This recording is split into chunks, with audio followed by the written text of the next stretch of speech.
ሰላም ጤና ይስጥልን እንደምን አላችሁ እንደምን ዋላችሁ እንደምን አደራችሁላችሁንም ባላችሁበት ሰላም ጤናን እንመኝላችኋለን። ለዛሬ ያዘጋጀናቸው ፕሮግራሞች አሉን። በጣም የሚገርመው የኢትዮጵያ ጉዳይ ነው። ከጎረቤት ጋር ያለው ሁኔታ ነው እና ሌሎችም እስቲ በመጀመሪያ ዛሬ የምናስተላልፋቸውን ከቪዲዮ ጋር አስደግፈን የምናሳያቸውን ተአምሮች አብረን እንመለከታለን። እስቲ በመጀመሪያ ምንድነው ዛሬ ላይ ያያዝናቸው? የአዲስ አበባ ጎስቋላ የቀድሞ ገጽታዋ ጠፍቶ በብልጽግና መሪዎች መቀየሯ አሁን ላይ የከፍታ ግስጋሴ ላይ መሆኗን ነግረውናል። እውነት እንደተባለው የከፍታ ማማ ላይ የብልጽግና መንግስት አዲስ አበባ ከተማን አድርሷታል ወይ የሚለውና በሌላ በኩል በአንድ ቀን 32 ፕሮጀክቶችን ለማስመረቅ ችላለች አሉን ኢትዮጵያ ወይዘሮ አዳነች አቤቤ። እውነት በአንድ ቀን የተባለው ፕሮጀክት ለማስመረቅ ከቻለች ታዲያ ኢትዮጵያ ከመላው አፍሪካ ቀዳሚ ያደርጋታል። የእድገት ለውጥ ነው። በጣም ከአፍሪካ የመጀመሪያው ያደርጋታል። የእድገት ለውጥም በከፍተኛ ሁኔታ ማደጉን ያሳየናል። ጦርነቶችስ እንዴት ሆነው ነው? ለማንኛውም እንመለስበታለን። በፌዴራል መንግስት ለንባብ የወጣው በርካታ አስተያየቶች የተሰጡበት የኢትዮጵያ ኢኮኖሚ ሁኔታ በከፍተኛ ሁኔታ ላይ በማደግ ላይ ያለ መሆኑን ነግረውናል። እሱንስ አስተያየት ሰጪዎች በርካቶች በዚህ ጉዳይ ላይ በፌስቡክ ገጻቸው በድረ ገጽ ላይ በርካቶች አስተያየት ሰጥተውበታል። ምንድን ያሉት? እና ሌላም ደግሞ በስተመጨረሻ ከኤርትራ ጋር ያለው ነገር አልተቋጨም። የኤርትራን ወደብ የአሰብን ወደብ የተቀማነው ኢፍትሃዊ በሆነ መንገድ ነው ብለውናል። ኢፍትሃዊ በሆነ መንገድ ነው ለኤርትራ የተሰጣት።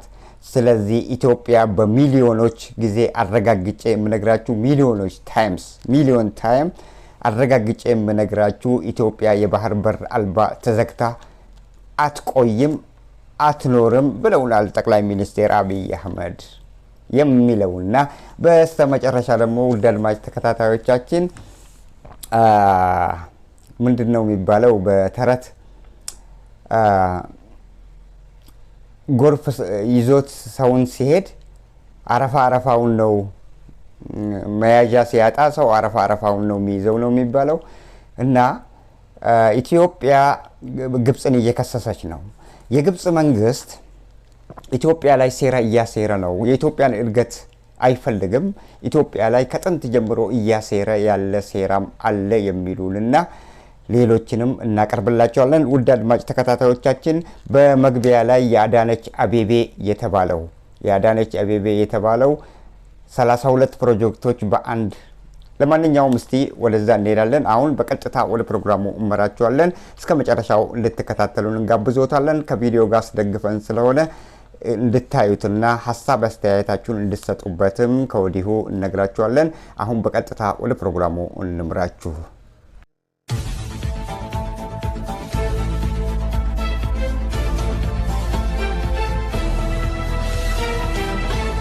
ተመልሰን መጥተናል። መጀመሪያ ደረጃ ላይ በመጀመሪያ ዛሬ መግቢያ የምናደርገው ያው አርስቱ ላይ እንደተከታተላችሁት ምንም እንኳን በአርስቱ ቅድመ ሁኔታ እንትን ባንለውም መጀመሪያ የምናደርገው የኢትዮጵያን የፖለቲካ ጉዳይ ውስጥ ያለውን የኢኮኖሚ እድገትን ነው። የኢኮኖሚ እድገት በጣም በከፍተኛ ሁኔታ እንዳደገ የኢትዮጵያ መንግስት ነግሮናል። በፌስቡክ ገጻቸው ላይ ተለጥፈዋል። ይህንን በፌስቡክ ገጻቸው ላይ የተለጠፈው የኢትዮጵያ መንግስት ያወጣው ሀሳብ በርካቶች በዛ ጉዳይ ላይ ያሉት የጻፉት አለ። በእውነት ኢትዮጵያ እድገት እያሳየች ነው ወይ ለሚለው እስቲ መጀመሪያ በጽሁፍ የኢትዮጵያ መንግስት ያቀረበውና ከዛ ደግሞ አስተያየት ሰጪዎቹ ምን አሉ፣ ህዝብ ምን አለ ወደሚለው እንሻገራለን። ይሄውና እንግዲህ እስቲ እናንብብላችሁ። ኢትዮጵያ የተሟላ የማክሮ ኢኮኖሚ ማሻሻያ ፕሮግራም በተለያዩ ዘርፎች ተጨባጭና ዘላቂ የእድገት ውጤቶችን በማስመዝገብ ለጠንካራና ተወዳዳሪ ኢኮኖሚ መሰረት ጥሏል።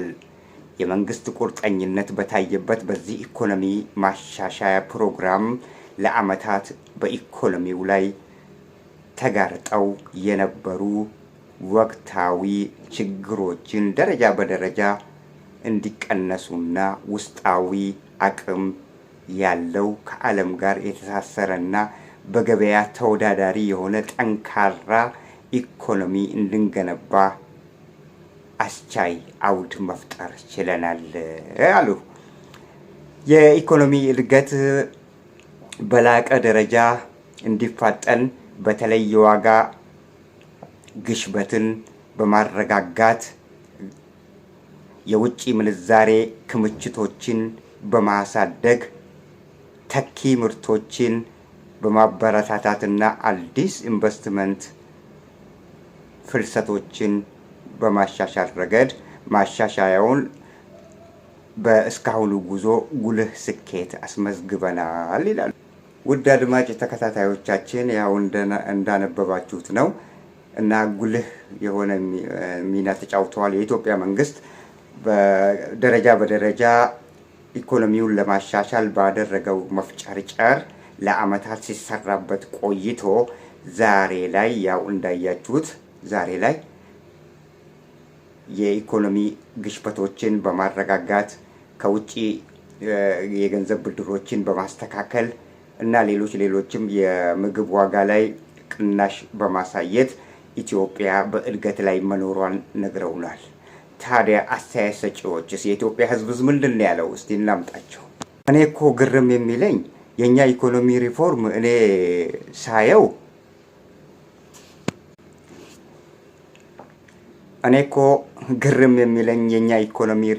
እኔ ሳየው ብርን ቅጠል ያደረገ በየቀኑ የሚጨምርብን ግብር፣ ነዳጅ፣ መብራት፣ ውሃ፣ የትራንስፖርት፣ ቴሌ እንኳን ቀረብኝ ብሎ በወሩ ይጨምራል። እኔ እኮ የዛሬ 7 ዓመት ብልጽግና ሲበለጽግ ስኳር 1 ኪሎ 12 ብር ነበር። አሁን ተመስገን 170 ብር ሆኗል። $1 20 ነበር። አሁን 180 ብር እንጂ ኩንታል ጤፍ 4000 ነበር። አሁን 11000 ሆኗል።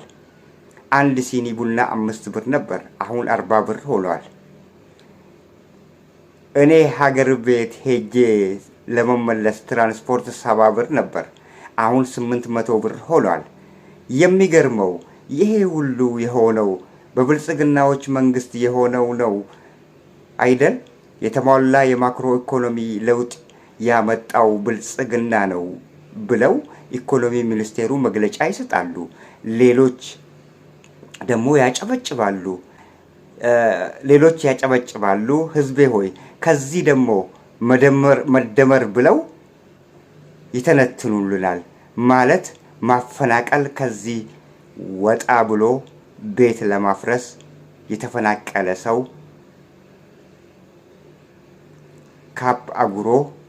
ካምፕ ለማለት ነው የፈለገው እዚህ ጋር ካምፕ አጉሮ ማስራብ፣ ጦርነት፣ መደመር ማለት በኢትዮጵያ ህዝብ ፊት ቁጭ ብሎ እኛ ኢህአዴግን ከውስጣችን የጣልነው ኢህአዴግን በሴራ ነው ለማለት ፈልጎ ነው።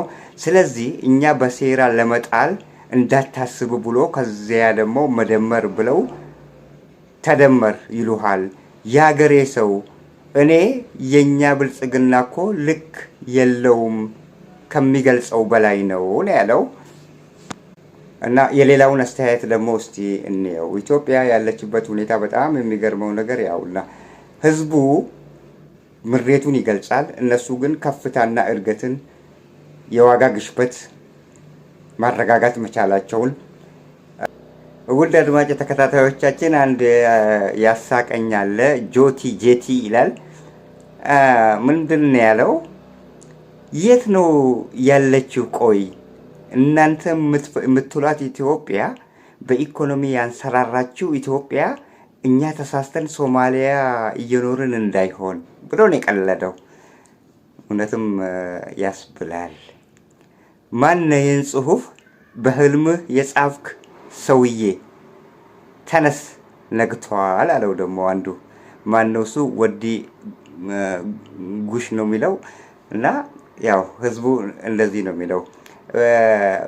ሌላ አስተያየት ደግሞ ምኞት ብቻ ሆነ ቀረ የሚለው አድማጭ እና ተከታታይ ደግሞ እኛ በኑሮ ውድነት እየተሰቃየን ደሞዝና ሌሎች ነገሮች እንኳን በሰዓቱ መክፈል ያቃታት አገር አድርጋችኋታል። ብልጽግና የሚባል የወሬ ቋት ምን እንደምታወሩም አታውቁ። የህዝቡን ሰቆቃ ቀን በቀን እየጨመራችሁ የምታሰቃዩ የብር የመግዛት አቅምን ወደ ዜሮ ያደረሳችሁ በዚች አገር ወጥቶ መግባት ብርቅ የሆነብን ወሬ ብቻ እየሰማን ተግባር 0% የሆነ መንግስት እረ ወዴት እንሂድላችሁ እኔ ያለው። እንግዲህ ያያችሁ እድገት የሚሉት ህዝቡ በጣም እየተሰቃየ መሆኑን እንዳውም በሹፈትና በእንትን ወዴት እንሂድላችሁ ሶማሊያ እስከሚመስለን ኢትዮጵያ የት እየኖርን ነው? እውነት ኢትዮጵያ ውስጥ እየኖርን ነው ወይስ ተሳስታችሁ ነው ኢትዮጵያ እያላችሁ ነው ያላችሁት? እኛ እኮ ሶማሊያ እየኖርን ነው። እንደዛ አይነት የብር የመግዛት አቅሙ 0% ላይ ደሞዝተኛ ብሩ አይበቃውም፣ ደሞዝ ጨምረናል ይላሉ። ምንም የተጨመረ በመሬት ላይ የለም። ህዝቡ እንደዚህ እየተሰቃየ እያለ እነሱ በጽሁፍና በሚዲያቸው የኢትዮጵያን ህዝብ እያደነቆሩ የሚገኙበት ሁኔታ ነው ያለው። ይሄ ነው እድገት ማለት። የኢትዮጵያ እድገት 0%። እውነቴን ነው የምላችሁ ብልጽግናዎች በአፋቸው የሚናገሩትና በተግባራቸው የሚያደርጉት ነገር ለየቅል ነው፣ የማይስማማ የማይጣጣም። በጣም ግርም የሚለው ነገር ይሄ ነው። በጽሁፍ ያወጡታል፣ በማማ ላይ ነው ምናምን ላይ ያለ ነው። እንዳውም 12ኛ ነው 13ኛ ፎቅ ላይ ነው ያለነው ነው ብለዋል በአንድ ወቅት ላይ። እና ህዝቡ እንደዚህ መሰቃየቱን የህዝብን እሮሮ ታዩታላችሁ። ህዝብ ባይሰቃይ ኖሮ ይህንን ሁሉ ባልተናገረ ነበር። ህዝብ እንደተባለው ሁለት ኢኮኖሚ ማሻሻያ ሪፎርም ቢደረግ ኖሮ ዛሬ የኢትዮጵያ ህዝብ ጥሩ ነገር ይጽፉ ነበር። አንድ አስተያየት ሰጪ ብቻ መጥፎ ከጻፈና ሌሎቹ ጥሩ ነገር ከጻፉ ያ የአንዱ ካንስል ይደረጋል። አሁን እየተጻፈ ያለው የሁሉም አስተያየት ሰጪዎች የኢትዮጵያ መንግስት ከሚለው በተቃራኒ እየተጻፈ ነው። የትኛው ኢኮኖሚ ነው ያሳደጉት? ህዝቡ እኮ እየተራበ ነው ዛሬ። ብር የመግዛት አቅሙ እኮ ተመናምነዋል። ብር ምንም አይገዛም። አንድ አስተያየት ሰጪ ምንድን ነው ያለው? 5 ብር የነበረው አንድ ቡና ሲኒ 40 ብር ገብቷል። እኔ አገር ቤት ሄጄ ስመለስ 40 ብር ገብቷል ነው ያለው። እና ተሳስተን ሶማሊያ ውስጥ ኢትዮጵያ ትሉናላችሁ እንጂ በስህተት ነው እኛ ሶማሊያ እየኖርን ያለው። እሱ ደግሞ በጣም የሚያስቅ ነው። እና በጣም የኢትዮጵያ መንግስት በእንደዚህ አይነት ሁኔታ በህዝብ ላይ እየተሳለቀ ያለበት ሁኔታ ነው ያለው። ወደ ሌላ እንተላለፋለን። እንግዲህ በጣም የሚያስቅ እኮ ነው። ከዚህ ውስጥ አንዱ ደግሞ በጣም ያሳቀኝ እና ቲሊየም ደህና የሚለው አቦ መቅነያችሁ ይፍሰስ ስለምን ግንባታ ነው የምታወሩት ብሎ በጥያቄ ምልክት ያስቀመጠው። አቦ መቅነያችሁ ይፍሰስ ስለምን ግንባታ ነው የምታወሩት? እውነትም መቅነያቸው ይፍሰስ እና እንደ ብልጽግና በህዝብ ላይ ያሾፈ መንግስት የለም። ስለምን እንደሚያወራና በተጨባጭ የሀገሪቷን ሁኔታ ያገናዘበ ንግግር አይደለም የሚያደርጉት። ለዚህ ነው ህዝብ የሚያሾፍባቸው። እና በዚህ ላይ ደግሞ እድገታቸው በጣም ጥሩ ደረጃ ላይ እንደደረሰ ምናልባት ይመስለኛል። ይሄ እድገት የተባለው ከአዲስ አበባ ውስጥ እዛ 4 ኪሎ የተባለው አካባቢ ላይ ነው መሰለኝ እድገቱ የተባለው እንጂ በገሃድ በመላው ኢትዮጵያ ያለ እድገት የለም። ያለ የኑሮ መስተካከል የለ። ኑሮ በባላንስ አይደለም ያለው። ኑሮ በጣም ከብዶታል። ህዝቡ መኖሪያው ወጥቶ መግባት ያቻለበት ሰላሙ የራቀው ህዝብ፣ ዳቦ መግዛትና መብላት ያቃተው ህዝብ፣ አንድ እንጀራ መግዛት ያቃታቸው የኢትዮጵያ ህዝቦች ዛሬ እንጀራ ስንት ነው? 80 ብር ሞር ዛንዛት ከ80 ብር በላይ። እና በእንደዚህ አይነት ሁኔታ እያለች በህዝብ ላይ ያሾፋሉ ወንድሞቻችን። እሺ እንግዲህ አሁን ደግሞ ቀጥለን ወደ ሌላ ፕሮግራም እንሸጋገራለን።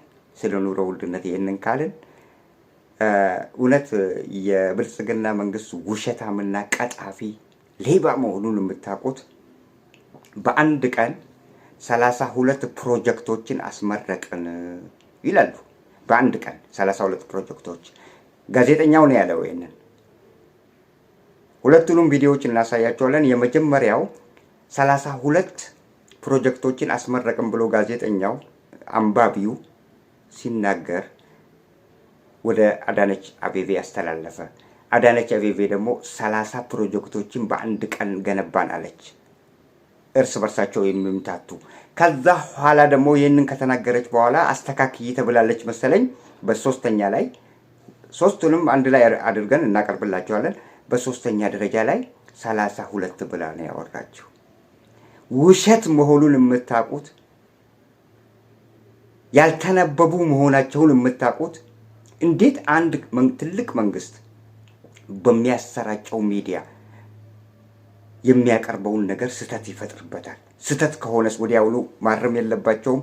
እሺ፣ አንደኛው እሱ ነው። ሁለተኛው ደግሞ አዳነች አቤቤ እሷ ነች ያስመረቀችው ተብሏል። ጋዜጠኛው 32 ብለዋል።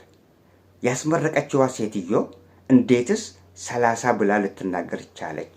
አንድ እሷ ነች ያስመረቀችው። ሌላው ደግሞ በጣም የሚገርመው ነገር በአንድ ቀን ኢትዮጵያ 32 ፕሮጀክቶችን ማስመረቅ መቻሏ ተአምር ነው።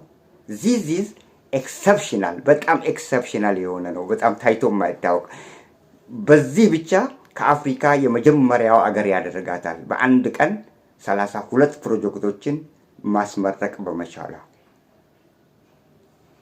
ሌላው ደግሞ በአንድ ቀን ውስጥ አንድ ቀን ማለት አንድ ጀንበር ነው። አንድ ቀን ማለት በአንድ ጀንበር ማለት መንግስት ስራ የሚገባበት ሁላችንም እንደምናውቀው 2 ሰዓት ተኩል ነው። ከ2 ሰዓት ተኩል ጀምሮ እስከሚመሽ ድረስ ማለት ፀሐይዋ እስከምትጠልቅ ድረስ እስከ 12 ሰዓት ባሉት ጊዜያቶች ውስጥ በየትኛው አቅማቸው ነው 32 ፕሮጀክቶችን በያሉበት ቦታ ሄደው ሊያስመርቁ የቻሉት? እያንዳንዱን ሲያስመርቁ ስለምንድን ነው ያላሳዩት? ቅጥፈት ይሉሃል ነው። መጀመሪያ የቀጠፉበትን እና ለማንኛውም እኛ እንደዚህ አይነት ሀገር እንደዚህ አይነት መንግስት ኖሮንም አያውቅም። አወናባጅ አታላይ። እስቲ ለማንኛውም ቪዲዮአቸውን እንመልከታ። መጀመሪያ እስቲ ከማውራታችን እናንተን ከማለታችን በፊት የቀጠፉበትን እናሳያቸዋለን። እንግዲህ እናዳምጠው። ምንድነው የሚሉን? እናዳምጣቸው። የአዲስ አበባ ከተማ ከንቲባ አዳነች አቤቤ ለከተማዋ ፖሊስ ተቋም አዲስ ምዕራፍ የተከፈተባቸውን 32 ፕሮጀክቶች በይፋ መርቀው አገልግሎት አስጀምረዋል። ለተለያዩ ክፍለ ከተሞች በአንድ ቀን 30 ፕሮጀክቶችን መርቀን ለአገልግሎት ይፋ ማድረግ እጅግ በጣም ስር ነቀል ለውጥ ለመሆኑ ማሳያ ነው። በጀት ዓመታት ውስጥ የሰራናቸው እንደተጠበቁ ሆኖ ዛሬ ይፋ ያደረግናቸው 32 ፕሮጀክቶችን መጨረስ፣ በተመሳሳይ ለጤና፣ ለትምህርት፣ ለውሃ፣ ለመንገድ፣ ለሌሎችም የከተማችን ውድ አድማጭ ተከታታዮቻችን በዚህ ልክ እነዚህ ሰዎች በዚህ ልክ ይዋሻሉ። ያው አያችሁት አይደለም? ጋዜጠኛው ምንድነው ያለው? 30።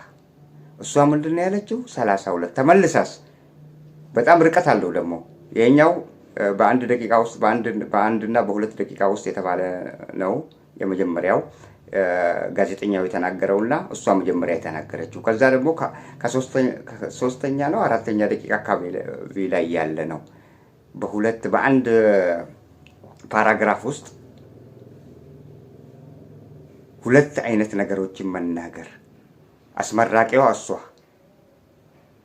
ጋዜጠኛው እንኳን ተሳሳተ እንዳንል አስመራቂዋ መሳሳት የለባትማ። ጋዜጠኛው ተሳስቶ 32 ካለ አስመራቂዋ ያስመረቀቻቸውን ፕሮጀክቶች አንድ በአንድ የምታውቀው እሷ ስለሆነች እሷ መሳሳት የለባትማ።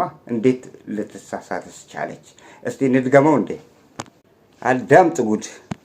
የአዲስ አበባ ከተማ ከንቲባ አዳነች አቤቤ ለከተማዋ ፖሊስ ተቋም አዲስ ምዕራፍ የተከፈተባቸውን 32 ፕሮጀክቶች በይፋ መርቀው አገልግሎት አስጀምረዋል። ለተለያዩ ክፍለ ከተሞች በአንድ ቀን 30 ፕሮጀክቶችን መርቀን ለአገልግሎት ይፋ ማድረግ እጅግ በጣም ስር ነቀል ለውጥ ለመሆኑ ማሳያ ነው። ባለፉት በጀት ዓመታት ውስጥ የሰራናቸው እንደተጠበቁ ሆነው ዛሬ ይፋ ያደረግናቸው 32 ፕሮጀክቶችን መጨረስ፣ በተመሳሳይ ለጤና፣ ለትምህርት፣ ለውሃ፣ ለመንገድ፣ ለሌሎችም የከተማችን በጣም ጥሩ ነው። ወይዘሮ አዳነች አቤቤ ያውና እያችሁት አይደለ? ደግመንም ያው ነው። በጣም የሚገርመው ነገር እነዚህ ፕሮጀክቶች የምን ፕሮጀክቶች እንደሆነ የፖሊስ መምሪያ ምናምን ነው ያለችው። ሙሉ ቪዲዮውን አሁን እናቀርባለን። ፕሮጀክቶቹ ሲጀመሩ የመሰረት ድንጋይ ሲጣል የኢትዮጵያ ሕዝብ ማወቅ የለበትም? አያውቅም? የኢትዮጵያ ሕዝብ ሲያልቅ ብቻ ለምንድን ነው የኢትዮጵያ ሕዝብ የሚሰማው? ሲያልቅ ብቻ ሲመረቅ ብቻ ለምንድን ነው ለኢትዮጵያ ሕዝብ የሚነገረው? ግራ የሚገባው እኮ እሱ ነው። እኔ በጣም እያሳቁኝ አሁንማ እያሳቁኝ መጥተዋል እነዚህ የብልጽግና ካድሬዎች። ማንን ለማታለን ነው ግን ይህንንም ፌክ ኒውስ የሚሰሩት? በአንድ ቀን እንዴትስ 30 እና 32 ፕሮጀክቶች የምን ፕሮጀክቶች ናቸው? መጨረሻ ላይ እኮ የውሃና የምናምን ብላ ተናገረች። የሚያዳምጣቸውም የለም በነገራችን ላይ። ነገር ግን እንዲህ አይነት ቅጥፈቶች በኢትዮጵያ ሕዝብ ላይ ሲሳለቅ የመጀመሪያው መሪ ያደርጋቸዋል። የመጀመሪያው የብልጽግና ካድሬ ያደርጋቸዋል ባለስልጣኖችንም። ስለዚህ በእንደዚህ አይነት ሁኔታ ኢትዮጵያን እየገደሉ በየቦታው ጦርነት እያፋፋሙ የትኛው እድገት ነው ለኢትዮጵያ ሕዝብ የሚነግሩት? የትኛው ማስመረቅ ነው ደግሞ የሚነግሩት? ለሕዝብ አገልግሎት የሚሰጥ ለሕዝብ እኮ አገልግሎት የሚሰጥ አይደለም። እስቲ ሙሉ ቪዲዮ ልናዳምጠው እንደገና።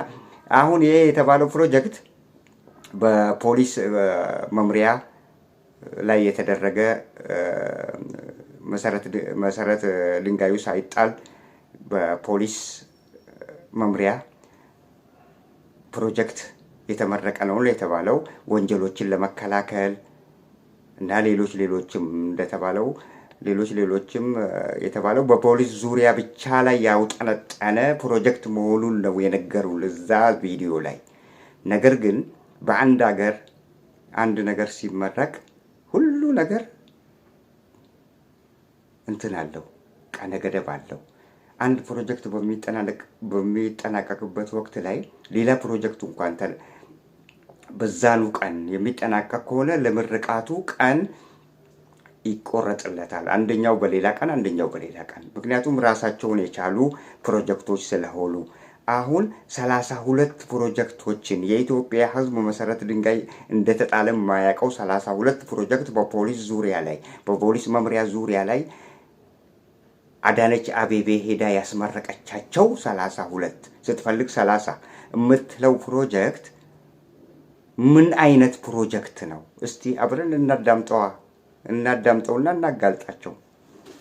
ገጽታዋን የቀየረችው አዲስ አበባ ከተማ አሁን ላይ የከፍታ ግስጋሴ ላይ ናት። መዲናዋ ታሪኳና ግብሯ ወደሚመጥራት ደረጃ የመድረስ ግስጋሴዋን የተያያዘችው ደግሞ ሁሉን አቀፍ በሆኑ ልማቶቿም ነው። ከተማዋ በልማቷ ወደሚመጥናት ተወዳዳሪነቷ ስትቀጥል ታዲያ የነበሩ የተቋማት ስብራትንም የማስተካከልና የማዘመን ጥረትንም ተያይዘዋለች። በዛሬው ዕለትም የአዲስ አበባ ከተማ ከንቲባ አዳነች አቤቤ ለከተማዋ ፖሊስ ተቋም አዲስ ምዕራፍ የተከፈተባቸውን 32 ፕሮጀክቶች በይፋ መርቀው አገልግሎት አስጀምረዋል። በተለያዩ ክፍለ ከተሞች የተገነቡት የፖሊስ መምሪያ፣ ፖሊስ ጣቢያ፣ የፖሊስ ካምፕና የእሳትና አደጋ ስጋት መከላከል ተቋማትን የአገልግሎት መዘመንና ወደ ሕዝብ ተደራሽ መሆንን አብስረዋል። ዛሬ በአዲስ አበባ ፖሊስ ታሪክ ስር ነቀል የተቋም ግንባታ የተበሰረበት ዕለት ነው። በአንድ ቀን 30 ፕሮጀክቶችን መርቀን ለአገልግሎት ይፋ ማድረግ እጅግ በጣም ስር ነቀል ለውጥ ለመሆኑ ማሳያ ነው። በተለይም ከለውጡ በፊት አወዳድረን አነጻጽረን ካየነው ይህንን የመሳሰሉ የፖሊስ መምሪያ አልነበረንም። በክራይም አሁን በጣም የሚገርመው ነገር እዚህ ላይ እናቆመውና በፖሊስ መምሪያ ዙሪያ አደጋ መከላከል ወንጀሎችን ለመከላከል በፖሊስ መምሪያ ዙሪያ ላይ ነው አዲስ አበባ ከተማ ውስጥ ብቻ እነዚህ ፕሮጀክቶች እውነት እንኳን ቢሆኑ የተመረቁት ያስመረቀቻቸው። አሁን የኢትዮጵያ ሕዝብ ጥያቄው ወንጀል በየቦታው እየተንሰራፋ ያለበት ሁኔታ እያየን ነው።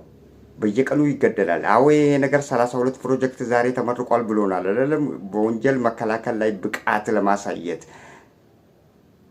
ነገ የምትሰሙት ደግሞ ወንጀል ትሰማላችሁ።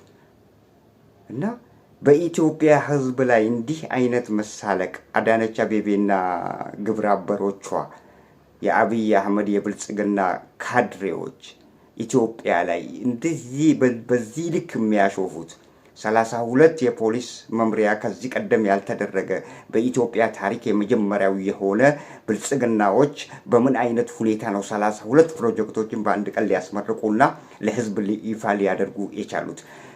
እዚህ ቪዲዮ ላይ አንድ መጋረጃ ብቻ እንደዚህ ሲከፈት ነው የታየው። 32ቱ ፕሮጀክቶቹ የት አካባቢ እንደሆነ አይገልጹም። በየካ ክፍለ ከተማ በኮፍሌ ክፍለ ከተማ ምናምን ተብሎ አንድ በአንድ ቦታቸው አልተነገረም። ግን 32 ፕሮጀክቶች በአንድ ቀን መመረቃቸውን ነግረውናል። 32 ፕሮጀክቶች ከአፍሪካ ቀዳሚም ያደርጋቸዋል፣ በታሪክም ይመዘግብላቸዋል። ማን ነው የመሰረት ድንጋዩን የጣለው? የት አካባቢ ነው የተጣለው? ምንድን ነው ስራው? የፖሊስ ወንጀሎችን በመከላከል ነው ያለችው።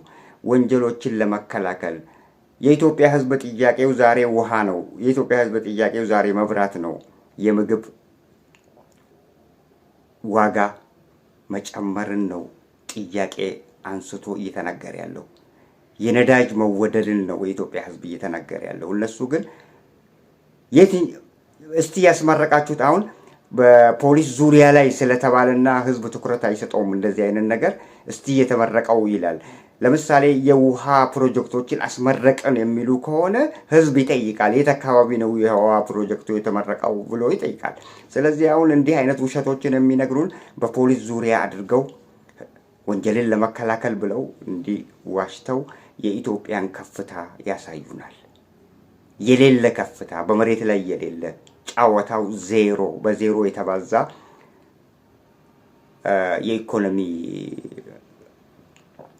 ከፍታን ያሳዩናል።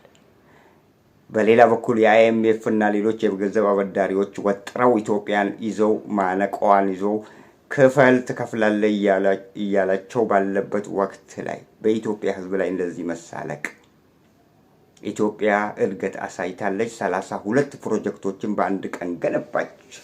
ቅጥፈት። እስቲ እናዳምጠው እንደገና። የማይመች ሁኔታ ውስጥ የሚገኙ የፖሊስ ካምፖች እንዲሁም ፖሊስ ጣቢያዎችን ማስታወስ ተገቢ ይሆናል።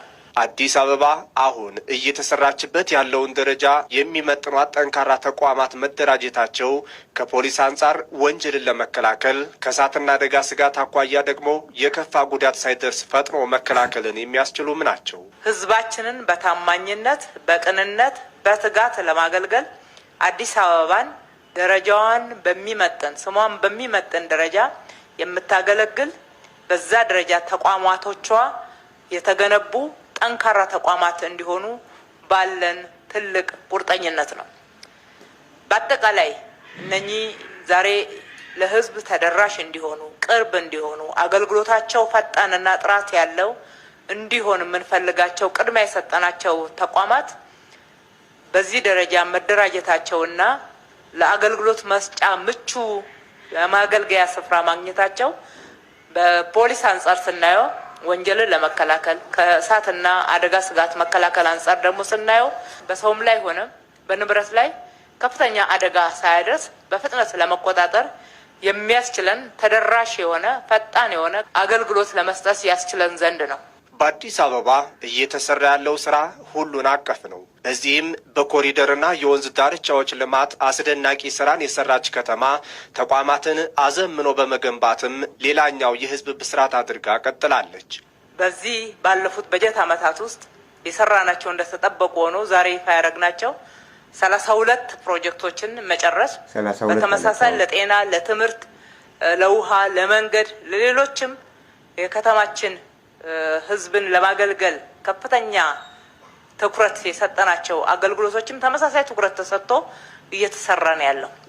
በዚህ ደረጃ እንድናገለግል በዚህ ደረጃ ውጤታማ እንደሆነ ያደረገን በአንድ በኩል ህዝባችን ግብር ስለሚከፍል ነው፣ በሌላ በኩል ደግሞ የማህበረሰብ ተሳትፎ ስላለ ነው። ፖሊስ ህዝባዊ አገልግሎቱን ተላብሶ እንዲሰራ አሁን እዚህ ላይ አንደኛ ያነሳችው አዳነች አቤቤ ለህዝባችን በታማኝነት እያገለገልን ነው ያለችው። የትኛው ታማኝነት? የብልጽግና መንግስት ታማኝ ነው እንዴ? በህዝብ ላይ እየቀለደ ታማኝ ነኝ ይላል ደግሞ እና ሌላ ፕሮጀክቶቹም አሁን ይቀጥላሉ ነው ያለችው። እንደገና በውሃ በምናምን ብላ ቆጥራለች። አንድ ፕሮጀክት ብልጽግናዎች ያስመረቁት ፕሮጀክት የላቸውም እስከዛሬ ድረስ። ውሸት ነው፣ ይሄ ሁሉ ውሸት ነው። በፖሊስ ዙሪያ ላይ በአንድ ቀን 32 ማስመረቅ የቻሉ ጀብዱ የሰሩ የአዳነች አቤቤ የብልጽግና ካድሬዎች በጣም በሚገርም ሁኔታ ነገረ ስራቸው ሁሉ የሚምታታና አንዱ አንዱን ተረድቶ አንዱ ያለውን አንዱ መድገም የማይችለው የብልጽግና ካድሬዎች ኢትዮጵያን እየገደሏት ባሉበት ወቅት ላይ የ32 ፕሮጀክት በአንድ ቀን ማስመረቅ መቻላቸው በጣም ጉድ የሚያስብል ነውና ወንጀሎችን ለመከላከል አደጋ የመኪና በእሳት አደጋ ለመከላከል በፖሊስ ወንጀል ዙሪያ ለመከላከል ነው ያደረግነው እያሉን ነው። እኔ ለማንኛውም ስለ ኢትዮጵያ ውሸት ጠግብ ያለው ጋዝጋዝ ብሎኛል። ዜናቸው ራሱ ማቅረቡ ራሱ ስልችት ብሎናል እና በእንደዚህ አይነት ሁኔታ ያለችበት ኢትዮጵያ እንደገና ልማቱ ቆይ ኢትዮጵያ የምትባለው አዲስ አበባ ከተማ ብቻ ነች እንዴ? እኔ እኮ ይገርመኛል። አዲስ አበባ ላይ ነው በቃ ሁሉ ነገሩን ለስራቸው። የኮሪደር ልማቱም እንዳለ ሆኖ አለች እዚሁ ቪዲዮ ላይ የኮሪደር ልማቱም ሌሎችም እንዳሉ ሆነው ዛሬ ላይ ያስመረቅናቸው 32ቱ ፕሮጀክቶች በአዲስ አበባ ከተማ ዙሪያ ብቻ። ኢትዮጵያ የምትባለው አዲስ አበባ ብቻ ነች ወይ? ትግራይ እኮ ዛሬ አፈር ሆነዋል።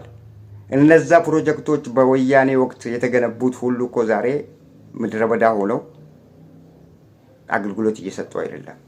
በኩልስ በአማራ ክልልስ እየወደመ ያለው መሰረተ ልማቶቹ ዛሬ የፖሊስን እንትን ያስመረቁት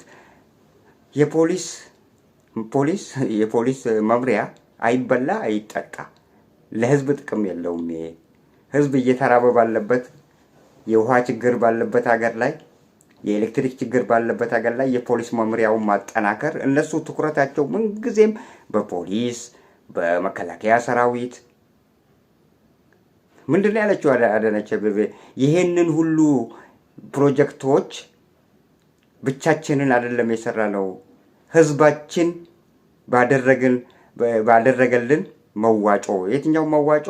ግብር፣ ከህዝብ የሚሰበሰበው ግብር ሁሉ መሳሪያ ተገዝቶበታል። ለዚህ ነው የውሸት ፕሮጀክቶችን የሚነግሩን። ፕሮጀክት እንዳይሰራበት ገንዘቦቹ የሉም። ዛሬ አውሮፓና ኤዥያ መሳሪያ ተገዝቶባቸዋል። ከህዝብ የሚሰበሰበው አሁን ድረስ ብድር አለባቸው።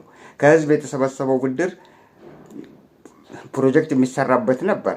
ያ ፕሮጀክት ሳይሰራበት ደሞዝ መክፈል አቅቷቸው ያንን ገንዘብ እንዲህ አይነት በማይረባ ነገር ላይ አውለነዋል ብለው እየነገሩን ነው። በማይረባ ነገር ላይ ነገሩ ግን ለየቀል ነው። እነሱ መሳሪያ ገዝተውበት የውሸት 32 ፕሮጀክቶች ደግሞ የኢትዮጵያ ህዝብ ከኛ የሚሰበሰበው ቀረጥና ታክስ የት ገባ ብሎ እንኳን እንዳይጠይቅ ያው 32 ፕሮጀክቶች ዛሬ የተመረቁት ይሉልሃል። እንደገና የኮሪደር ልማቱን ያነሱልሃል። በእንደዚህ አይነት ሁኔታ ነው በኢትዮጵያ ህዝብ ላይ የተሳለቁ የሚገኙት። ህዝብ ደግሞ ነክቷል። እየኖርን ያለነው ሶማሊያ ነው። ተሳስታችሁ ነው ኢትዮጵያ የምትሉን እንጂ ሶማሊያ እኮ እየኖርን ነው ያለው አንዱ በጽሁፍ የጻፈው። እና በእንደዚህ አይነት ሁኔታ ያለች ኢትዮጵያን 32 ፕሮጀክት ይሉናል። እሺ ለማንኛውም ዛሬ ጊዜ እንኳን የሚበቃን አይመስለኝም። እስቲ ወደ ሌላ ፕሮግራም ደግሞ እንሻገራለን። ሌላው ዛሬ የያዝናቸውና በእንትኑ ላይ እንዳዳመጣችሁት ሁለተኛ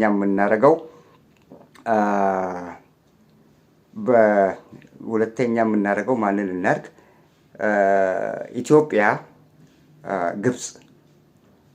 ግብጽ በኢትዮጵያ ላይ ሴራ እየሰራች ነው። የኢትዮጵያን ከፍታ አልወደደችም። የኢትዮጵያን እድገት ፈጽሞ ግብጽ አልወደደችም እና ከጥንት ጀምሮ ኢትዮጵያ ላይ ሴራ እየሰራች ነው ብለውናል። እና ከዚህ ቀጥሎ ደግሞ የኤርትራ የአሰብ ጉዳይን በፍትሃዊ መንገድ እንደተወሰደባት ኢትዮጵያ የምታቀርበውን ቅሬታ የምታቀርበውን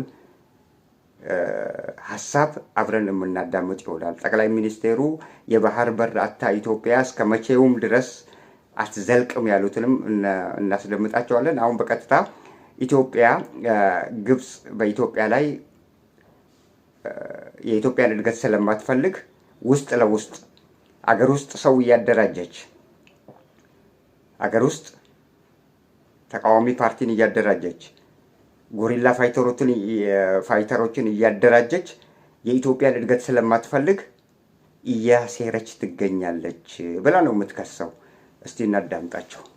ቀደም ባሉት ጊዜያት ኢትዮጵያ መቼም ቢሆን እንድትለማ አትፈልግም። የተለያዩ መጠላለፎችን የተለያዩ የምትሰራቸው ጉዳዮች አሉ። በተለይ ደግሞ በሀገር ውስጥ ያሉ ባንዳና የውጭ ባዕዳንን በማደራጀት የውስጥ ሰላምን በመንሳት ልማት እንዲደናቀፍ በማድረግና ሌላም ብዙ ታሪካዊ ነገሮችን መምዘዝ ይቻላል።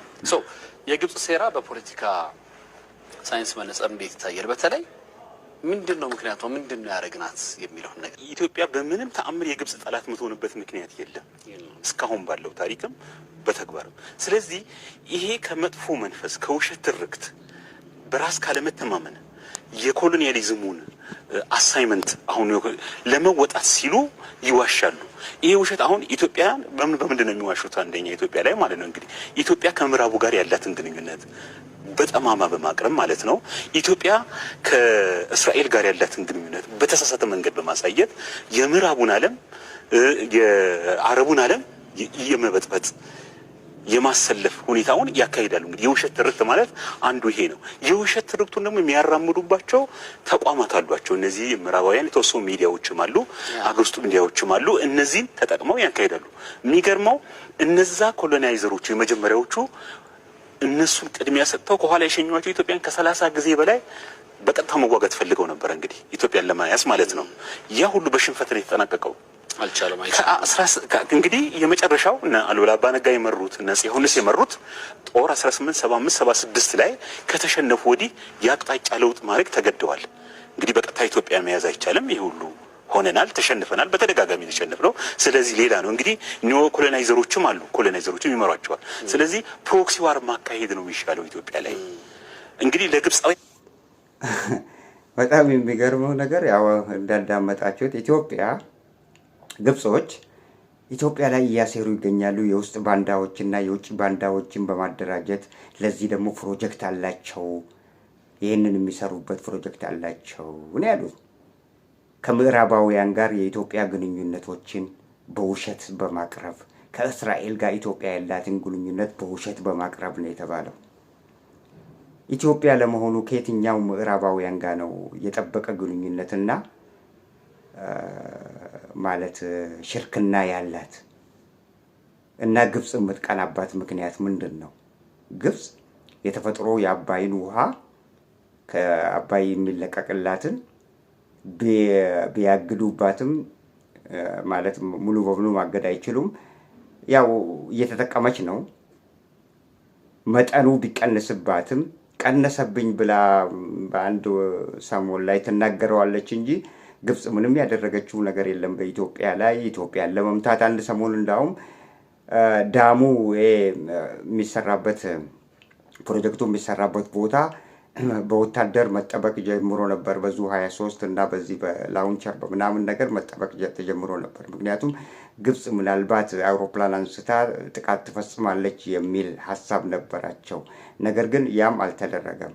አሁን እያለች ያለችው ኢትዮጵያ ግብጽ ተኝታ አታውቅም። ለኢትዮጵያ የምታደርጋቸው ነገሮች የውስጥ ባንዳን በማደራጀት የውስጥ ባንዳ የሚባለው እንግዲህ አሁን እነ ፋኖን እነ ኦላን ያደራጀችዋ ግብጽ ነች ለማለት ነው። በሌላ በኩል ደግሞ በዚሁ ባለፈው ሳምንት ምን አሉን? እነዚህን ኃይሎች የሚያደርጋቸው ከውጪ ሆኖ እያደራጃቸው እያገዛቸው በቴክኒካል በሎጂስቲክ እያገዛቸው ያለው የኤርትራ መንግስት ነው ብለውናል። አሁን ደግሞ ግብጽን እያሉን ነው።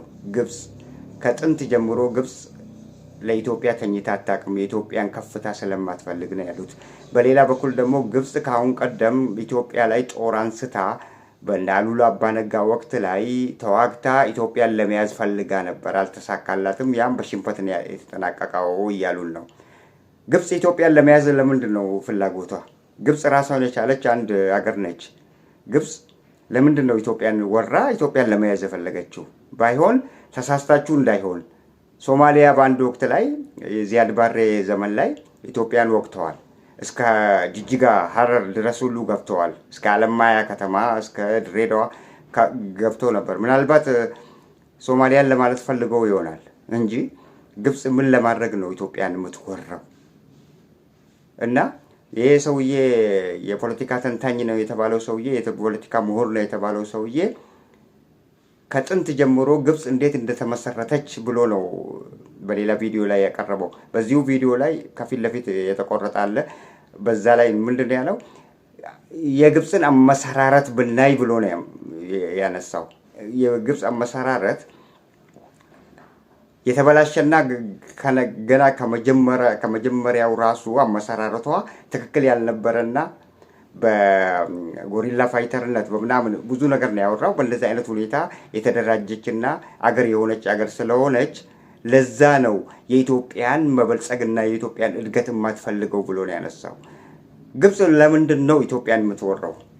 ያው ጥያቄው ይሄ ነው። ግብጽ ኢትዮጵያን የምትወርበት ምክንያት የለም። የአባይ ግድብ ውሃ ሲቀንስባት እንኳን ለዓለም አቀፉ ማህበረሰብ ነው ቅሬታውን የምታሰማው። እስከ ዛሬ ድረስ የአባይ ግድብ ሲገደብ ግብጽ ጦሯን አንስታ ከኢትዮጵያ ጋር ውጊያ አድርጋለሁ ያለችበት ጊዜ የለም። ግን አንዳንድ ጭምጭምታዎች፣ ዜናዎች ስለ ግብጽ ሁኔታ ሲናገሩ ግብጽ ኢትዮጵያን ለመምታት እንደምትፈልግ እንደዚህ አይነት ሀሳብ እንዳላት በዜና በምናምን ደረጃ ይቀርባሉ። ግን አንድም ቀን ግብጽ ለኢትዮጵያ ወታደሮችን አሰማርታ ኢትዮጵያን ለመውረድ ወይ ደግሞ ኢትዮጵያን ለመያዝ ወይ ደግሞ የኢትዮጵያ መንግስት እድገቱን ለማኮላሸት የምታደርገው ነገር የለም። ያደረገችው ነገርም የለም። ይሄም ውሸትና መያዣ መጨበጫ ሲያጡ የጎረቤት አገሮችን በእንደዚህ አይነት ሁኔታ ይከሳሉ። ሰሞኑን ኤርትራ ብለው ነበር። ያው ቅድምም እንደነገርናቸው ኤርትራ ብለው ነበር። አሁን ደግሞ ግብጽ እያሉ ነው። በሌላ በኩል ደግሞ በአንድ ወቅት ላይ ከዚህ ቀደምም የሶማሌ መንግስት በኃይለ ሥላሴ ጊዜ ጀምሮ የኢትዮጵያን ነፃ አውጪ ኃይሎች ሶማሊያ ውስጥ አደራጅተው አሰልጥነው ወደ ኢትዮጵያ ይልካሉ ብለው በኃይለ ሥላሴ እና በመንግስቱ ኃይለማርያም ዘመን ሲያወሩ ማለት ሚዲያቸው ሲያናፍሰው ነበር። ይሄንን ያኔም ሶማሊያ ነበረች ጠላታቸው። አሁን ደግሞ ግብጽ እና ኤርትራ፣ መጀመሪያ ኤርትራ ብለው ነበር። አሁን ሁለተኛው ደግሞ ግብጽ ይቀጥላል። ምን እስቲ እናዳምጣቸው። ያን ተብሎ አይደለም ይሄ መታወቅ አለበት። ለአካባቢው ሰላም ተብሏል የሌላውን ጥቅም ለማስጠበቅና እንደዛ ተወሰነውን ለማድረግ ነው። ስለዚህ ይሄ በሚሆንበት ሰዓት ከዛ በኋላ ይሄ ፕሮክሲ ዋሩ ይሄ በእጃዙር ማድረጉ እንግዲህ የሚካሄደው በቀጥታ በግብጻውያን ሊሆን አይችልም። ኢትዮጵያውያን ግልጽ ናቸው በዚህ ጉዳይ ላይ። ስለዚህ የራሷን ልጆች እንግዲህ በጥቅማ ጥቅም በማስተያየት ወይም ደግሞ አንዳንዴ የአእምሮ ለውጥ የሚያደርጉ ሰዎች ይኖራሉ። ይሄ ራዲካላይዝ የሚሆኑት ማለት ነው። በሚሆኑበት ጊዜ ከኢትዮጵያ በተቃራኒ እንዲቆሙ ይደረጋል። ይሄ በተግባር የታየ ነው። እንግዲህ በተግባር እስካሁን ለምሳሌ ወደዚህ ስናመጣው ለምሳሌ ኢትዮጵያ ታላቁ ህዳሴ ግድብ እንዳይገነባ ያላረገችው ጥረት የለም ኢትዮጵያ እንዳትገነባና አሁን ላይ ደግሞ ያው ተገንብቶ ተጠናቀቀ እያየኑ ነው። አሁን ላይ ደግሞ የባህር በር ባለቤትነት ጥያቄ አነሳን። ምንም የሚነካት የሚያገናኛት ነገር የለም ተሻገራ ስትመጣ የግብፅን ሴራዎች በአጠቃላይ የኢትዮጵያ ብሔራዊ ጥቅም ላይ አሉታዊ ተጽዕኖ እንዳያሳድሩ ምን መሰራት አለበት? ማን ምን ማድረግ አለበት? እዚህ የመጀመሪያው ላይ የህዳሴው ግድብ ላይ የተሰራው ውሸት እንዳይል አሁን ያኮ የግብፅን ጠቅላላ ዲፕሎማሲ ዜሮ ያስገባ ነው። እንግዲህ ከጎኑ ምዕራባውያን ሁሉንም አሰልፎ ከጀርባ የነበረው ያንን ኢትዮጵያ ሰርታ እውን ስታደርገው የግብፅ ያ በውስጥ የዋሸችው እንደገና ለዓለም ህብረተሰብም እኔ ነኝ የበላይ ምንም መሰራት አይችልም እኔ እያለሁ በማስፈራራትና በውስጥ ሞክሯል።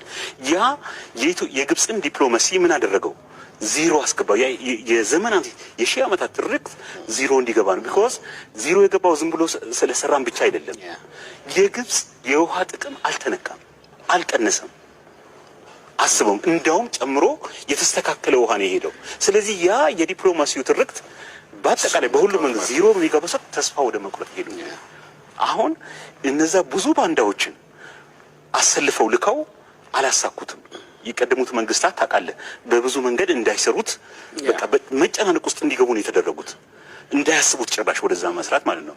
አሁን የህዳሴው ግድብ ሁለት ነገር አመጣ። አንደኛ የግብፅ የሺህ ዓመታት ትርክት ውድቅ ሆነ። ሁለተኛ ደግሞ ኢትዮጵያውያን ያንን የህዳሴ ግድብ ከመስራት አልፈው ለዓለም ቃል የገቡትን የግብፅ ውሃ አይቀንስም፣ ኢትዮጵያ ሌላውን የመጉዳት ዓላማ የላትም በሚሄዱ ይሄ ያንን የኮሎኒያል ስሪት የሆነውን መንግስት ተስፋ አስቆርጠው አሁን ተስፋ በቆረጠበት ሁኔታ እኮ ነው እንግዲህ በአካባቢው የሚያደርገውን ነገር እናያለን እኮ። ኢትዮጵያ እንግዲህ ከዚህ ከባህር በር ጥያቄ ጭራሽ እንድትገፋ ያደረገው ያ የግብፅ የተሳሳተ አካሄድ ነው። ለግብፃውያንም የማይጠቅም ነው፣ ለአካባቢ ላለው ሀገሮችም የማይጠቅም ነው፣ ለኢትዮጵያ የሚጎዳ ነው። በተሳሳተ ካልኩሌሽን በተሳሳተ እይታ ኢትዮጵያን ከባህር በር እንድትርቅ አድርጌ ሰላም አገኛለሁ ነው። የህዳሴው ግድብ ስትሰራ ኢትዮጵያ የባህር በር የማግኘት በህገ ወጥ መንገድ በተሳሳተ አካሄድ ሞራላዊ ባልሆነ አካሄድ በምንም መንገድ የተሰራው ስራ ኢትዮጵያውያን ድጋሚ ያቀርቡት። ያ ድጋሚ ለአጀንዳ ሆኖ ለኢትዮጵያውያን ሲቀርብ ምንድነው የሆነው? ያ ስህተት እንዲስተካከል ነው የተጠየቀው። ኢትዮጵያ ጠየቀችው ያንን ነው። ስለዚህ አሁን ኢትዮጵያ የባህር በሩን እንዳታገኝ የማይፈነቀል ድንጋይ የለም። ብዙ ወጪ ነው እንግዲህ አካባቢ ሀገሮች ላይ ውል እንዋዋላለን፣ ባህር በር እናለማለን። እንግዲህ እስከ ዛሬ ባለው ዲፕሎማሲ ከግብፅ ጋር ተዋውሎ ጥሩ ነገር ያመጣ ሀገር አይታወቅም። ማቅረብ አለባቸው። በክህደት ነው የሚጠናቀቀው፣ በኪሳራ ነው የሚጠናቀቀው። ስለዚህ ዛሬ ጅቡቲ ቢመጡ ነገ ኤርትራ ቢሄዱ ኤርትራንም ይሆን እናውቃለን ደቃ እንደ ሀገር እንኳን እንዳይቆጠር ፊልድ ስቴት እንደሆነ ያደረገው እንግዲህ መጀመሪያውንም የተሄደበት መንገድ የተሳሳተና ኢትዮጵያን ለመጉዳት ተብሎ ነው የሄደው። እነዛ እንግዲህ ብዙ ሰዎች ነው የተጎዱት። በዛ ላይ በጣም የሚያሳዝን ነው። ስለዚህ ከዚህ አንጻር ኢትዮጵያውያን አሁን ምንድን ነው ማድረግ ያለባቸው? አንደኛ የግብፅ ሕዝብ ከኢትዮጵያ ሕዝብ ጋር የግጭት የለውም። የግብፅ መንግስት ግን አሁን ጉዳዩን በማመን ላይ ነው። ኢትዮጵያ የባህር በር ማግኘቷ እውን ነው። ስለዚህ የዓለም አሰላለፍም ተቀየረ። ስለዚህ ከኢትዮጵያውያን ጎን ትልልቅ ተቋማት አይኤምኤፍን፣ ወርልድ ባንክን፣ የተባበሩት መንግስታት በብዙ በእነሱ ውሸት ትርክት አብሮ ይሄድ ነበር። ዛሬ ከኢትዮጵያ ጎን ነው። ውስጥ ላይ የምትሰራው ስራ ደግሞ ጎልቶ የሚታይ ነው። ይሄንን የባህር በር እውን እንደምታደርግ ማለት ነው። ስለዚህ ከዚህ አንጻር የግብፅ የተሳሳተው የውሸት ትርክት ይሄ ባንዳዎቹን ሁሉ በማሟላት የሄደ ስለሆነ አሁን የሚቀለበስበት ጊዜ ሩቅ አይደለም፣ በተግባር የታየ ስለሆነ ማለት ነው። መልካም እንግዲህ ህዳሴ ግድቡንም በዲፕሎማሲ ጥረት ከፍ ብለን እንደጨረስ ነው። የኢትዮጵያ የባህር በር ጉዳይንም ብዙ ሴራዎች ቢተበተቡም አሁንም በጽናትና ዲፕሎማሲና ትክክለኛ የመተባበር መንገድን በመያዝ እንወጣለን ብለን ተስፋ እናደርጋለን።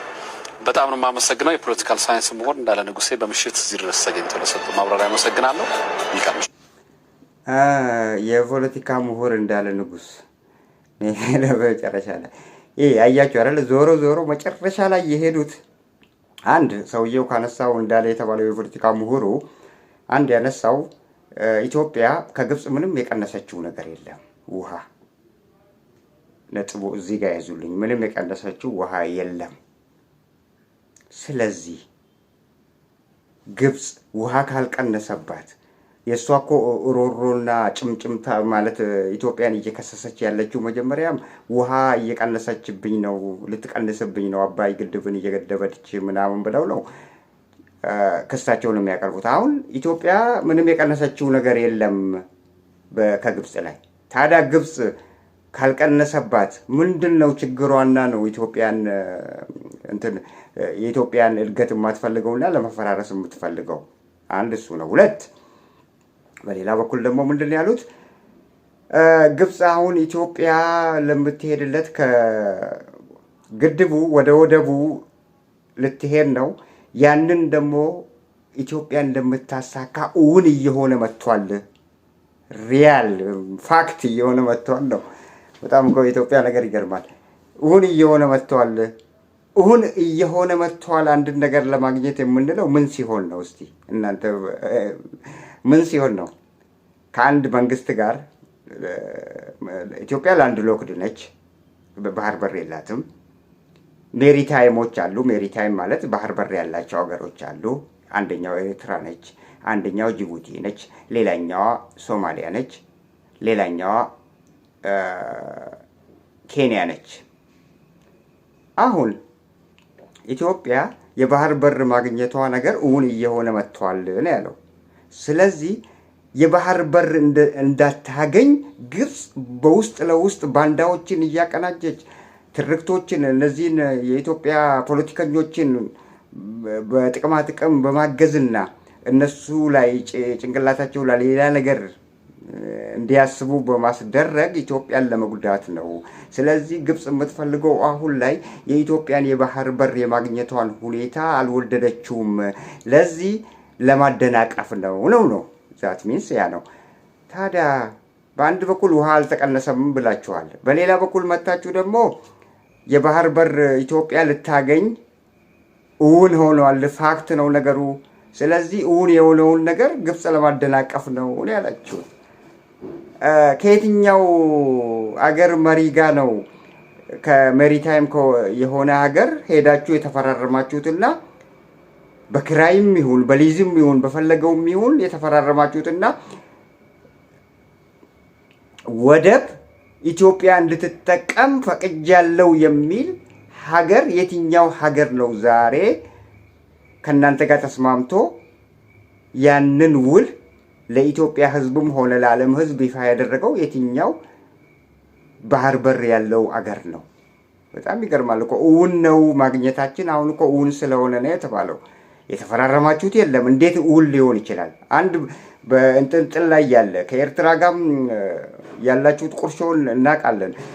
በሶማሊያ በኩል ሄዳችሁ ያደረጋችሁትን እናውቃለን። ሶማሊያ ያቺ በሶማሊላንድ ልገንጠል ያለችውን ነገር ሄደው እውቅና ሰጥተው በምትኩ ወደብ እንዲሰጣት ነበር ፍርማቸው። ያንን ተፈራርመዋል፣ ሰምተናል። ከዛ በኋላ ነገር ተነሳባት። በዛ ላይ ራሱ የዓለም መንግስታትም ተናገሩ። ሶማሊያም ትልቋ ሶማሊያም ኢትዮጵያ በሉዓላዊ አገሬ ላይ ተዳፍራ እንዲህ አይነት መጥፎ ነገር እየሰራች ነው፣ የማይገቡ ነገሮችን እየፈጸመች ነው፣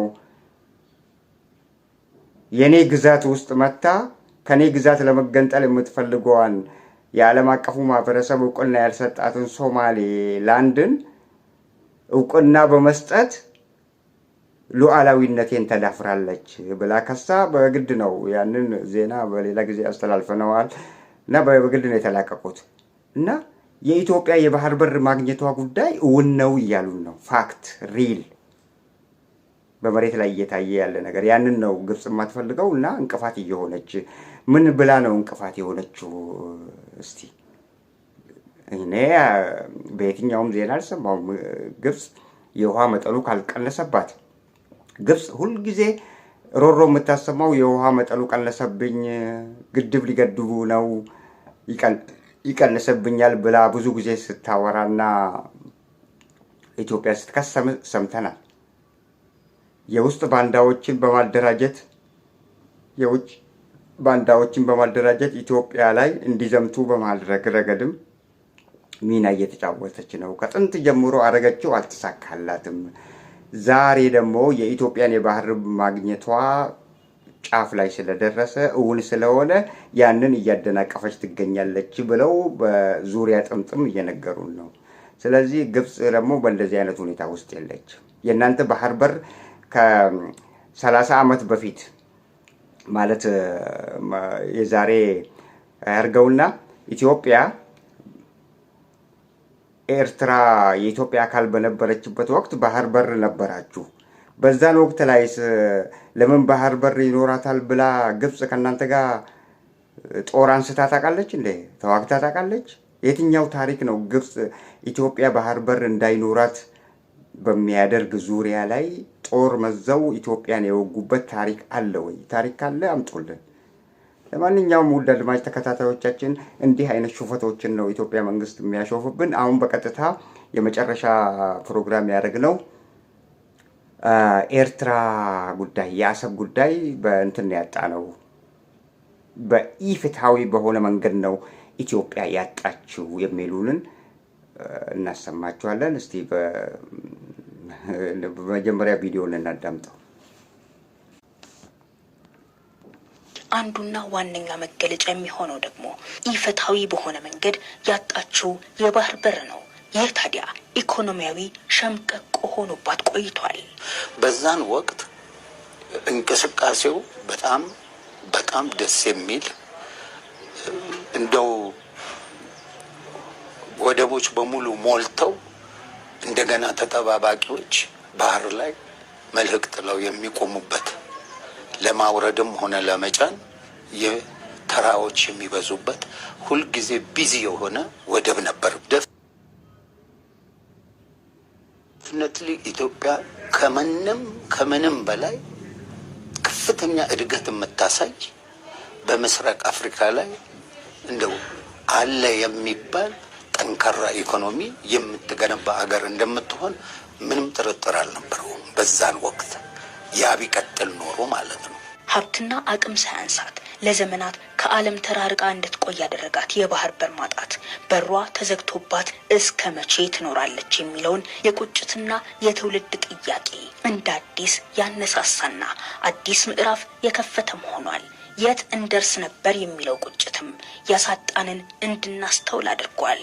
የሚገባንን መጠየቅ ነውር አድርጎ የሚያስብ የሚገባንን ማንሳት ትክክል አይደለም ብሎ የሚያስብ እሳቤ፣ ይሄ ደግሞ የትርክቱ ውጤት ነው። 1,000,000% እርግጠኛ ነኝ ኢትዮጵያ ተዘግታ አትኖርም። ማንም ፈለገም አልፈለገም 30 ዓመት ከዚያ በላይ የወሰደ ትግል ነበር። ታውቃላችሁ። ሌላ 30 ዓመት ያስፈልጋታል ብዬ ግን አላስብም። ባህር በር ማጣት የአየር ክልልም አልባ መሆን ነውና የባህር በር ባለቤትነትን ማረጋገጥ ካልተቻለ ከደህንነት አንጻርም የብሔራዊ ጥቅምና የሉዓላዊነት ስጋት መሆኑ አይቀርምና የባህር በር የማግኘት ጉዳይ አፋጣኝ መልስ የሚፈልግ ነው። የአየር ክልል የአንድ ሀገር ቢያንስ ከውሃ ዳር እስከ 12 ማይልስ ኖቲክ ማይልስ ይባላል። ያ ማለት እንግዲህ ወደ ኪሎ ሜትር ስንቀይረው እስከ 22.2 ኪሎ ሜትር አካባቢ ከውሃ ጫፍ የራሳቸው የዛ ሀገር ሶቨርኒቲ ነው። ከዚህ በኋላ ነው የሁሉም ሰው ወይ ደግሞ እነዚህ የዓለም አቀፍ የውሃ አካል የሚባሉት ሌሎች ሀገሮች የሚጠቀሙትን መድረስ የምንችለው ማለት ነው። ስለዚህ ወደ ውሃ አልደረስንም ማለት ወደ ውሃውም የለንም ባህር በር። ከዛም ደግሞ 22.2 ኪሎ ሜትር ድረስም አሁንም የዛ ሀገር የሚያዋስነው ሀገር ንብረት እስከሆነ ድረስ እዚህ ድረስ ትገደባለ ማለት ነው። ኢትዮጵያ ላለፉት 30 ዓመታት የባህር በር አልባ ሆና ቆይቷ በኢኮኖሚው በወጪ ንግድና ሎጂስቲክ ላይ ካሳደረው ተጽዕኖ ባልተናነሰ የአየር ክልል አልባ ሆና እንድትቆይም አድርጓታል። ይህን እንደ ምሳሌ አንስተን ብንመለከት ከአዲስ አበባ ተነስቶ አቴንስ የሚደርስ የኢትዮጵያ አየር መንገድ በረራ ኢትዮጵያ የአየር ክልል አልባ በመሆኗ ከአዲስ አበባ ተነስቶ ሌሎች የአየር ክልል ያላቸው ሀገራትን ተጠቅሞ በረራውን ለማድረግ የግድ ይላል። ይህም በየቀኑ ከ500 ኪሎ ሜትር ያልተናነሰ ተጨማሪ ጉዞና ተጨማሪ የነዳጅ ወጪም እንድታወጣ ያስገድዳታል። ይህንን በአመት ብንመለከት ኪሳራው ቀላል እንዳልሆነ ማየት እንችላለን። ረጅም መንገድን በምዞሪበት ሰዓት አንድ ሀገር አየር ክልሉን ከልክሎሽ ምን ሆነ? አንደኛ በጣም ብዙ ፉል እንጠቀማለን፣ ሁለተኛ ደግሞ በደንብ መጠቀም ያለብንን ሮቴሽን አንጠቀምም ማለት ነው። ስለዚህ ይሄ የንግድ ዓለም ላይ ያለ በጣም ኮምፒት የሚያደርግ ኤርላይን ስለሆነ ይሄ አንድ ጫና ያመጣዋል። በተለይ ይሄ የቀይ ባህርና ባህረ ሰላጤ ኢንዲያን ኦሽን የሚባለው አካባቢ በጣም ዓለም የሚፈልገው አካባቢ ነው። በጣም ብዙ ንግዶች የሚካሄዱበት አካባቢ ነው።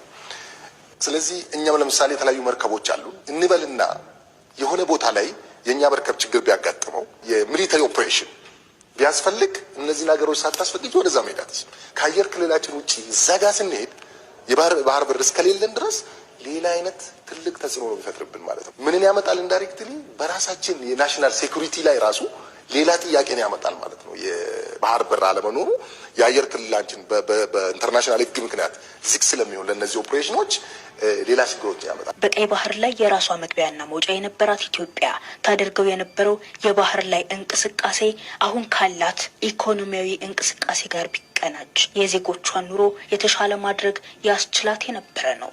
የባህር በር ጥያቄ እንዳያነሳ በገዛ መሪዎቹ እድል ተነፍጎት ምቹ አጋጣሚ ሲጠብቅ የነበረው ትውልድም አሁን የዓመታት ቁጭቱ ሆኖ የዘለቀውን የባህር በር ጥያቄ አግባብነት ባለው መንገድ መሞገት ጀምሯል። ይህ ወደ ስኬት እንዲቃረብም ያልተቋረጠ ስራ ይጠይቃል።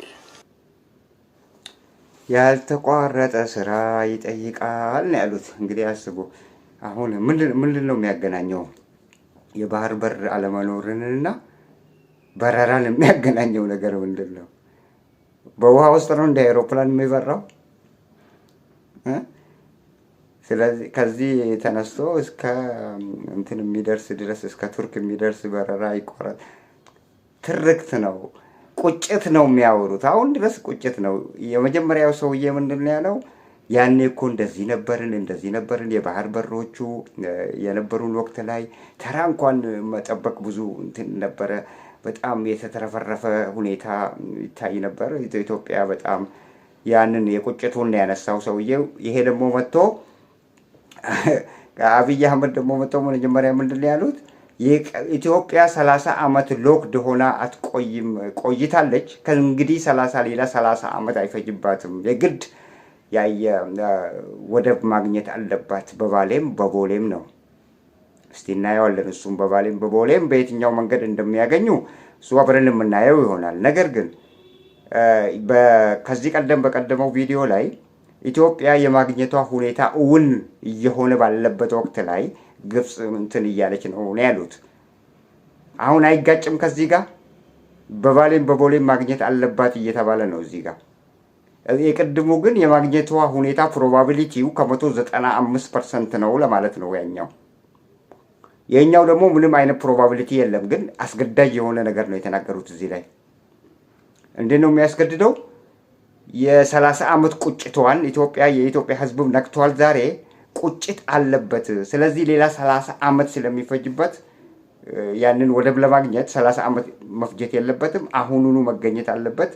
ኦብሊጌሽን አድርገው ለሕዝብ እየነገሩት ነው። የሚምታቱ ሀሳቦችን ያቀርባሉ ማለት ነው። በእንደዚህ አይነት ሁኔታ ታዲያ እንዴት ይኖራል ከኢትዮጵያ መንግስት ጋር? የብልጽግና መንግስት አካሄዳቸው ልክ አይደለም። ኦል ይኖር። ውድ አድማጭ ተከታታዮቻችን we are running out of time። በጣም ብዙ ሰዓት ሄደናል እና ኢትዮጵያ ህልሟን እያወራች ነው። የዱሮ ማማ ላይ የነበረችበት ሁኔታ የአሰብ ወደብና ምጽዋ በነበረበት ወቅት ላይ የኢትዮጵያ አካል ኤርትራ በነበረችበት ወቅት ላይ ያሉ ነገሮች ጥሩ ነበሩ። ያ ቢደገመልን ቁጭት ነው አንድ። ሁለተኛ ደግሞ አብይ አህመድ ሌላ 30 ዓመት ኢትዮጵያ መጠበቅ የለባትም፣ የግድ ማግኘት አለባት። ኦብሊጌሽን አድርገው ያስቀመጡት ጉዳይ ነው። ስለዚህ በኦብሊጌሽን ከየትኛው ነው? በኦብሊጌሽን በግዴታ የአንድን ሀገር ሉዓላዊነት ተዳፍሮ አሰብንም ይሁን ወደብ የሚባለውን የባህር በር የተባለውን በምን አይነት ሁኔታ ነው ማግኘት የሚቻለው? ስለዚህ 30 ዓመት እንደገና ስለሚፈጅባት ኢትዮጵያ 30 ዓመት እንዳይፈጅባት አሁኑኑ የኢትዮጵያ ሕዝብ ቁጭት ውስጥ ስላለ አሁን ማግኘት አለበት። ግድቡ ተገድቧል፣ ወደቡ ደግሞ መገኘት አለበት እየተባለ ነው። በምን አይነት ሁኔታ ወደቡን እንደሚያመጡት ምላሹን ለነሱ እንተዋለን። እስቲ በአብይ ዘመን ይሆናል የተባለውና በእንደዚህ አይነት ሁኔታ ፉከራና ሽለላ የበዛበት የባህር በር ጥያቄ እንዴት እንደሚያሳኩት እድሜ ይስጠን፣ አብረን የምናይ ይሆናል እንጂ አካሄዳቸው ልክ ህግን የተከተለና የማግኘት ፕሮባቢሊቲያቸው ደግሞ ከ195% ወይ ደግሞ 98% አልያ ደግሞ 100% የሆነበትን አጋጣሚዎች አላየንም። የትኛው ወደብ እንደሆነም ልንገነዘበው አልቻልንም። 30 ዓመት አታለች። ከእንግዲህ 30 ዓመት ስለሚፈጅበት ማግኘት አለባት። ምክንያቱም የትኛው ወደብ በሶማሊያ በኩል ሄደው ያጡት እናውቃለን። ወደ ጅቡቲ አልሄዱም። ከዛ ወደ ኤርትራ ነው ፊታቸውን ያመሩት። ከኤርትራ ጋር ደግሞ ምንም አይነት ስምምነት የለም። የኤርትራ መንግስት ደግሞ ዓይንሽን ላፈር ብለዋታል። በምን አይነት ዘዴ በምን አይነት ሁኔታ በፉከራና በሽለላ ከኤርትራ መንግስት ጋር እንዴት ሊያገኙ እንዳሰቡና እንዴት እንደሚያገኙ ያንን አብረን የምናይ ይሆናል። ወደ ታሪክ ውስጥ አንገባም። ቢያንስ የኢትዮጵያ መንግስት የሚሄደው አካሄዱ ኢትዮጵያ ማግኘት አለባት ብሎ አስምሮበታል። የተሰመረበት ሆኗል።